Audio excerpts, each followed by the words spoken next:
ଝିଅ ବାହାଘର କରିବେ ସରକାର, ଲାଗୁ ହେବ ମୁଖ୍ୟମନ୍ତ୍ରୀ କନ୍ୟା ବିବାହ ଯୋଜନା। ନାରୀ ସଶକ୍ତିକରଣ କରିବେ ରାଜ୍ୟ ସରକାର। ଏହାକୁ ଦୃଷ୍ଟିରେ ରଖି ଚଳିତ ବଜେଟ୍ରେ ନାରୀଙ୍କୁ ଗୁରୁତ୍ୱ ଦିଆଯାଇଛି। ଏଥିପାଇଁ ସରକାର ଖୋଲିଦେଇଛନ୍ତି ପାଣ୍ଠି। ରାଜ୍ୟ ମହିଳାଙ୍କୁ ସଶକ୍ତିକରଣକୁ ଦୃଷ୍ଟିରେ ରଖି ସୁଭଦ୍ରା ପ୍ଲସ୍ କାର୍ଯ୍ୟକାରୀ କରାଯାଇଛି।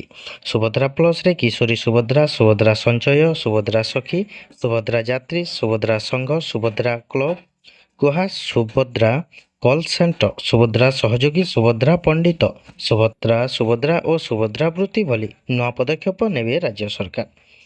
ବର୍ତ୍ତମାନ ସୁଦ୍ଧା ସୁଭଦ୍ରାର ପ୍ରଥମ କିସ୍ତି 94 ଲକ୍ଷରୁ ଅଧିକ ହିତାଧିକାରୀଙ୍କୁ 4,900 କୋଟିରୁ ଅଧିକ ଟଙ୍କା ଦିଆଯାଇଛି। 5 ବର୍ଷରେ ସମସ୍ତ ଯୋଗ୍ୟ ମହିଳାମାନଙ୍କୁ 50,000 ଟଙ୍କା ପ୍ରଦାନ କରାଯିବ। 2025-26 ଆର୍ଥିକ ବର୍ଷରେ ମହିଳାଙ୍କ ପାଇଁ ସୁରକ୍ଷା ସୁନିଶ୍ଚିତ କରିବା ପାଇଁ ସୁଭଦ୍ରା ଯୋଜନାରେ 10,145 କୋଟି ଟଙ୍କା ଓ ସୁଭଦ୍ରା ସୁରକ୍ଷା ଅଧୀନରେ 153 କୋଟି ଟଙ୍କା ଦିଆଯିବ। ମିଶନ ଶକ୍ତି ପାଇଁ ବ୍ୟୟବରାଦ 2,775 କୋଟି ଟଙ୍କାକୁ ବୃଦ୍ଧି କରାଯାଇଥିବା ବେଳେ ମମତା ଯୋଜନାରେ 284 କୋଟି ଟଙ୍କା ଓ ପ୍ରଧାନମନ୍ତ୍ରୀ ମାତୃ ବନ୍ଦନା ଯୋଜନାରେ 208 କୋଟି ଟଙ୍କାର ପ୍ରସ୍ତାବ ଦିଆଯାଇଛି। କନ୍ୟା ସନ୍ତାନ ବୋଝ ନୁହେଁ, ଝିଅଙ୍କୁ ସମ୍ମାନ ସହ ସାମୂହିକ ବିବାହର ଆୟୋଜନ କରିବେ ସରକାର।